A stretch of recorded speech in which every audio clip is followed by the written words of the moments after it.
So I'm a junior in college, and walking along the edge of campus. Now, mind you, this is an unusually warm October night, which is quite nice, because I know there's a brutal New England winter that's just waiting. And I'm strolling along when I have this epiphany. Now, mind you, might have been a substance-induced epiphany, but nonetheless, I think those count. All right? And in this is a big epiphany, though. I realized that night, you guys know the feeling when you're back in your place of childhood and you're walking along those streets? There's a certain sense of comfort, of familiarity. And what I realized that night, it was the first time in 2 years that I had felt that while at college. I'd been living like a tourist. Now, I have to give you a confession, because the honest truth was those first 2 years of college, I hated college. Hated it. But I realized that night something, which was I had missed the opportunity to leave. I could have transferred. I could have made other choices. But I was there. Now, I grew up all over the world and was exposed to a lot of different cultures. So part of my challenge, I grew up in Switzerland as a kid, and then I was in California through high school. So going from Southern California to prep school continuation of New England, let's just say it was not an easy transition. I'm still recovering, in case any of you guys are wondering. Now, I realized, though, so part of it, maybe it was just like, I was taking the weather too personally, which is a hard thing when you go to New England. It's a pretty cold place. But there was something deeper. The irony was I was studying cultural anthropology, and yet I was rejecting the culture that I was a part of. And that really got to me.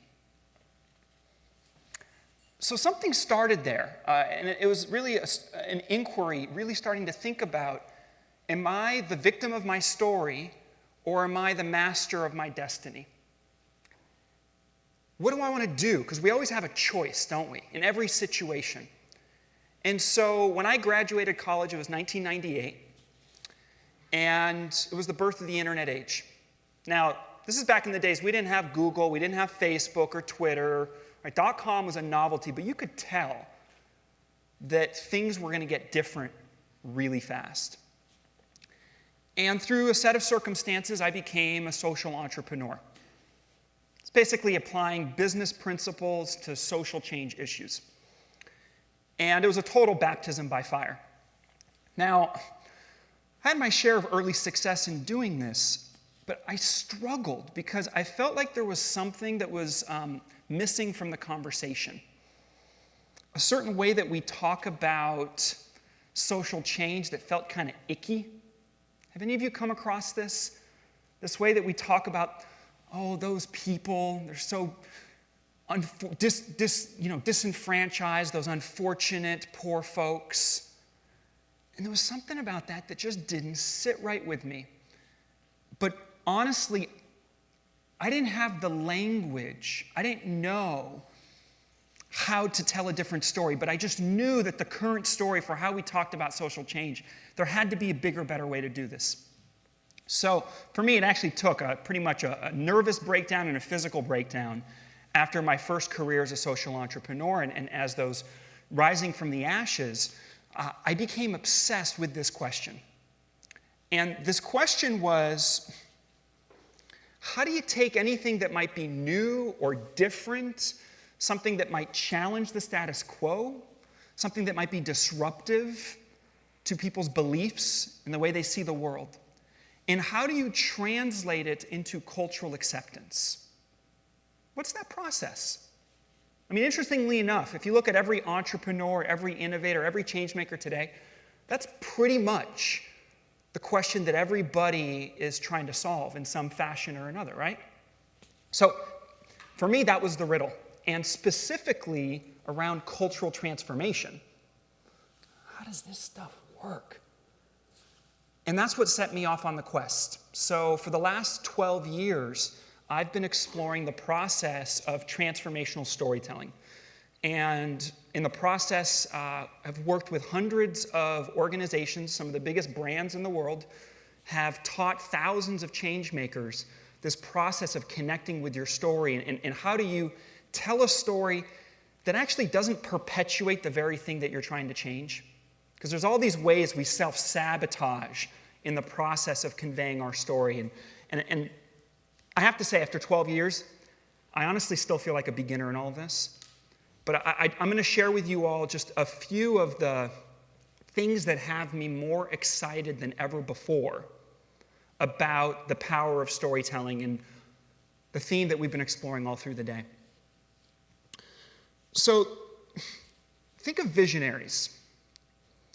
We forget that visionaries don't start with the answers. They start with a question. They start with a curiosity, a riddle that they're trying to solve. In a way, they see something that we don't see. Now, before you say, well, okay, that's great, that's a visionary. Well, we all see something that other people don't see. So for some people, you can give them buckets full of paint and a blank canvas, and they see the story. For others, you put them in front of a computer with a monitor screen, code, they see the story. They can program anything in the world. For others, it's movement. For somebody else, it might be words. So we all see something different. And for me personally, the funny thing is, when I look at people or I work with an organization, I literally see their story before my very eyes. It's right in front of me. I see it in movie. Literally, it's like a movie, right? Movie picture. And yet, how the heck do you explain that to somebody else, right? Without feeling like you're nuts. So this is what brought me into this process of wanting to understand, well, how do I get others to see what I see? And then in the process realizing, well, isn't that what we're all trying to figure out? So I want you to ask yourself a question, right? Like, what is it that you see? And we've explored all through the day this question of having a story worth telling. So do you have a story worth telling? Because I'll let you in on a little secret. When you have a story worth telling, it tells itself. So all the performance anxiety and the fears that we have, how's this story going to be received? When you have the story worth telling, it tells itself. Okay, so think about what it is that you see, because that's the first clue to really connecting to having a story that's worth telling. Now, here's one of the cool things. There are 1,001 platforms today for telling your story. We do have Twitter and Facebook and Tumblr and YouTube. You can become a self-published author. You can pretty much take anything that you see and find a way of expressing it out in the world. And I don't know if you guys recognize how incredibly, unbelievably, freaking revolutionary that is. Because it used to be, we lived in a world where a very few elite controlled the stories of our lives. Very few. Right? And what used to be the purview of the shaman and the priest and the elder, it's now available to every single one of us. Which is, you get to actually choose and decide what stories you want to live by. And this is what we're seeing. Right? We're seeing this all around the world in the way in which people are storing themselves into being. And not only at an individual level, but really at a cultural level. So, now here's the thing. There's an aspect of this that isn't always so easy. Because if you think about it, you've got over here, right, the stories that you're born into.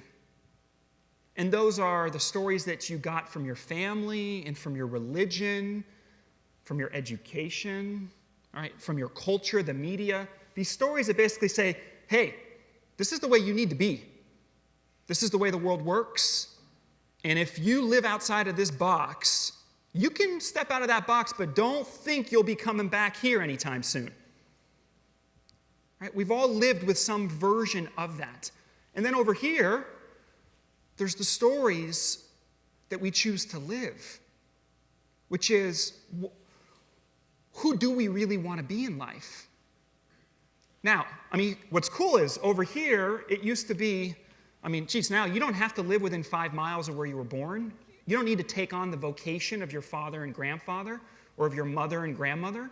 You don't need to take on the faith of your family. But for most of us, we're kind of standing in the breach. Because there's an aspect to these stories that we know, they're kind of the stories of a world that doesn't exist, or parts of it don't. And yet we don't quite know what the promised land is, of where we want to go and how we're going to get there. So that's a really difficult place to sit in.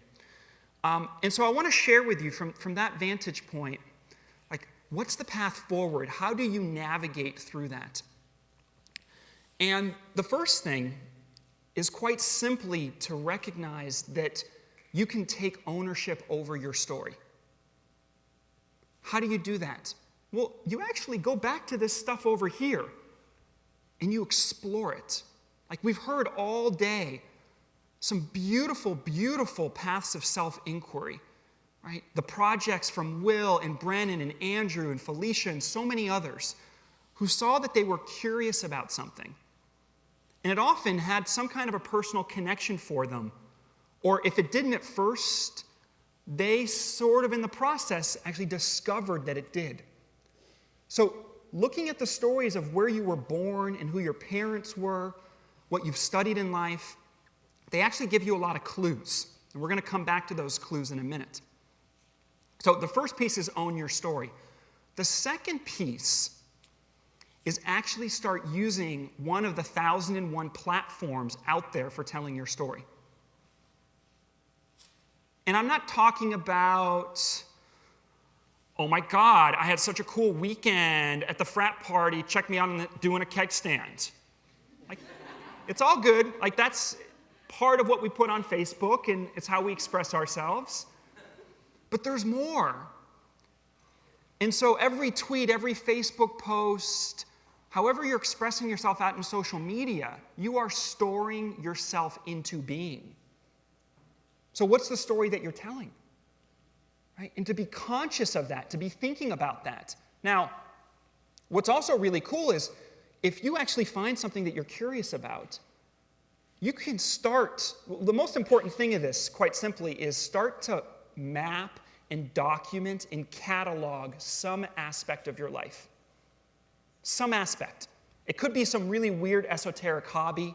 You could be into some really niche Japanese anime. Or maybe you just love flowers.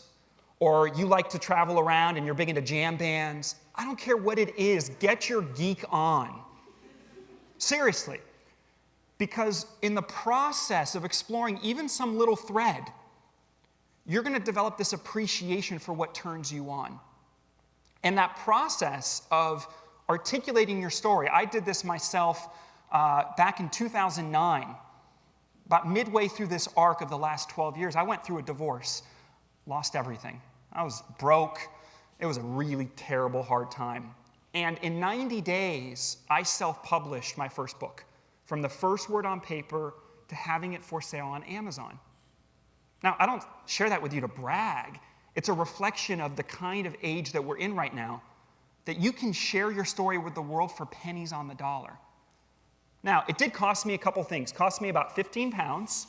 I'm still working those off. And I did eat dark chocolate-covered almonds about the size of my butt. Big, giant bag. Okay? It's true, all right? And I still eat lots and lots of chocolate. But the point is, you can do this, and you will find it's one of the best creative and financial investments you can make in your future. Because as you get in touch with knowing who you are, that process of self-reflection, this is why I believe social media, and I know we have a bit of a frustrated relationship with social media, don't we? I do believe that social media is a tool for self-actualization. It can be. Okay? But it's about the process of self-inquiry. Because what you're basically doing is you're taking your interiority, how you see the world, and you're extroverting it out into the world. You're sharing it with others. And in that process, there's pattern recognition. You start to see, wow, okay, there's a certain angle I've got, a certain point of view. You'll find your voice, as Luke so eloquently shared with us earlier today. So, that's the second point, right? Use one of these platforms. Now, hold on, I have a caution on point number 3. Storytelling can often turn into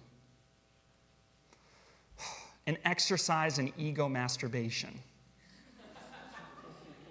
There, I said it. Okay?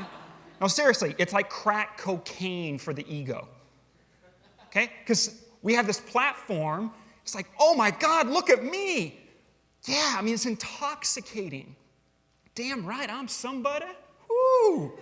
It feels good.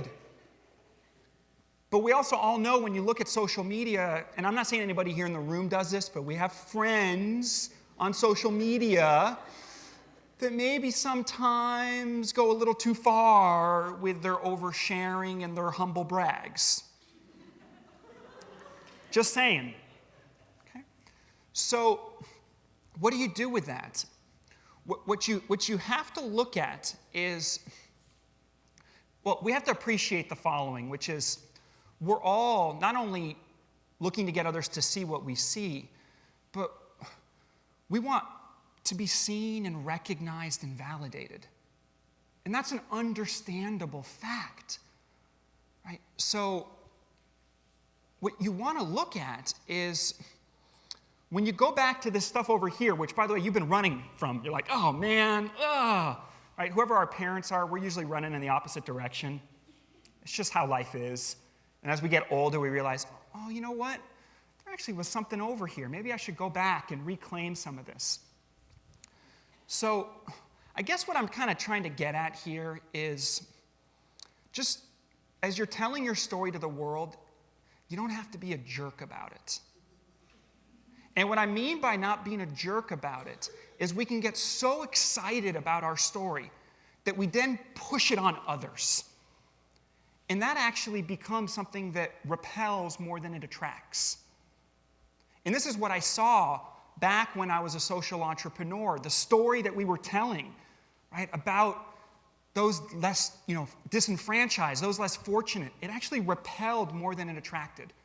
And in my own story of having this terrible college experience the first couple years, of feeling more like the victim versus the master of my own destiny, right, that there again, I was making this choice of letting the world act upon me instead of me acting upon the world. And I used to walk around with a chip on my shoulder like I had something to prove. Like, don't you see it? It's so obvious. So as I come to a close, I guess my appeal to you as you grab hold of the power of story is just be aware that you are working with TNT. This stuff is dynamite. It can do damage. So be kind to yourself as you continue to ask the questions and be curious in sharing what you're most passionate about. And 2 last clues. One is that the part of your story that's unreconciled over here, that's your greatest source of untapped power. So explore that. And remember that at the end of the day, the hardest story to tell is always our own. Thank you.